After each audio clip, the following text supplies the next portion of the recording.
दोस्तों, क्या कभी आपने सोचा है अगर इंटरनेट आपकी हर बात को गलत समझने लगे तो क्या होगा। आप व्हाट्सएप पर किसी को लिखे नमस्ते और उसके पास पहुंचे नाचते। आप किसी दोस्त को अपनी सबसे अच्छी फोटो भेजे और उसके पास पहुंचे बिगड़ी हुई आधी अधूरी तस्वीर। या फिर आप किसी को ऑनलाइन 1000 रुपए भेजें और उसके पास पहुंचे सिर्फ 100 रुपए या शायद 10,000 रुपए। अगर ऐसा होता तो क्या आप इस डिजिटल दुनिया पर जरा भी भरोसा कर पाते? कभी नहीं ना। लेकिन शुक्र है ऐसा होता नहीं है। हर मैसेज, हर फोटो, हर पेमेंट हूबहू वैसे ही पहुंचता है जैसे आप भेजते हैं। पर्दे के पीछे ऐसा कौन सा जादू काम करता है जो हमारी डिजिटल दुनिया को बिखरने से बचाता है?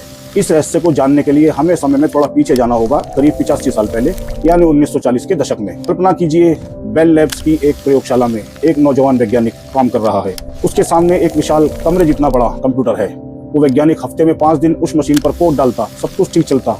लेकिन जैसे ही वीकेंड आता, मुसीबत खड़ी हो जाती, क्योंकि उस समय मशीन में अगर कोई गलती हो जाए तो छुट्टी के कारण जब सोमवार जब तक नहीं आता तब तक सारा काम ठप पड़ा रहता।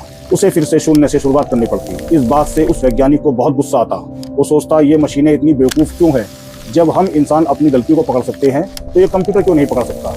बस यही एक सवाल और यही एक जिद एक ऐसी क्रांति को जन्म देने वाली थी जो हमेशा के लिए हमारी दुनिया को बदलने वाली थी। उस नौजवान ने ठान लिया कि वो एक ऐसा तरीका खोजेगा जिससे कंप्यूटर न सिर्फ अपनी गलती पकड़ सके बल्कि उसे स्वयं सुधार भी सके। इसके लिए उन्होंने इंसानों से ही प्रेरणा ली।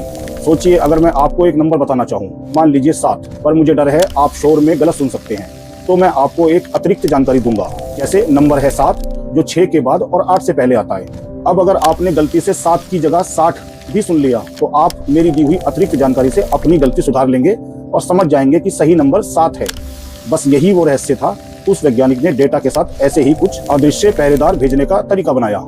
यानी असली डेटा के साथ थोड़ी सी अतिरिक्त जानकारी भेजी जाती है ताकि अगर रास्ते में कुछ गड़बड़ हो जाए तो कंप्यूटर उसी जानकारी से गलती को पकड़कर सही कर सके। कंप्यूटर की भाषा में इन पहरेदारों को कहते हैं चेक बिट्स या पैरिटी बिट्स। सालों की कड़ी मेहनत के बाद आखिरकार उन्होंने इसका हल निकाल ही लिया और फिर साल 1950 में उन्होंने अपने इस जादुई तरीके को एक रिसर्च पेपर के जरिए दुनिया के सामने रखा।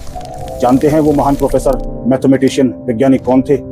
वो थे प्रोफेसर डॉक्टर रिचर्ड हेमिंग। और उनके इसी जादुई तरीके को आज हम एरर करेक्टिंग कोड के नाम से जानते हैं। आज इसके बिना हमारी जिंदगी एक पल भी नहीं चल सकती। जब आप इंस्टाग्राम पर कोई तस्वीर अपलोड करते हैं तो आपका फोन उसे हजारों लाखों छोटे छोटे टुकड़ों में तोड़ देता है। लेकिन इन टुकड़ों के साथ हेमिंग के बनाए वही बाइट्स, वो अदृश्य पहरेदार चलते हैं जो रास्ते में होने वाली किसी भी गलती को तुरंत ठीक कर देते हैं। यानी डॉक्टर रिचर्ड हेमिंग का वो कोड आज भी आधार है।